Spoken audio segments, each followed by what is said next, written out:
That's right. I appreciate that, Carolyn. And yes, we've talked a lot about the IndyCar circuit, but let's talk about the Grand Am Rolex Series. And I'm joined by Wayne Nonnamaker of Team Salem. And you were saying, Wayne, that one of the cool things to you about this track is that the fans get to get really close as you guys are flying around. Oh, it's super. You know, they can get really close to the drivers and the crew and see the cars. But out on the track, I mean, I bet they're 10 feet away from the track at certain points, and you can see the cars going by and really feel the power from the cars. It's just super. It's great for a street course. You know, in the 5 minutes or so that I've had a chance to hang out with you before we started this interview live on the air, I really got a chance to appreciate that your operation is a family operation, and you're here with your dad, who also raced here back in the day. Tell us a little bit about how your family does it. It is, you know, every time we go to the track, there's, 7 to 10 of us in the motorhome. My family will go, my brother's family will go, my dad and mom will be there.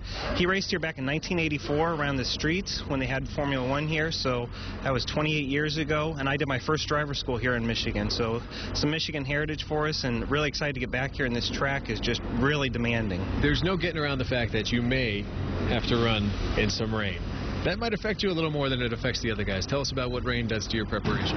It might, except for at this point, we've had more laps in the wet in our Team Salem Mazda RX-8 than the dry. So we had 2 wet sessions, and then we went into a dry qualifying session. So our car's a little bit lighter than the other one, so it doesn't quite handle the rain as well. It kind of floats above the puddles, but we're hoping for a good result and actually hoping for a dry race tomorrow. How'd you do in qualifying today?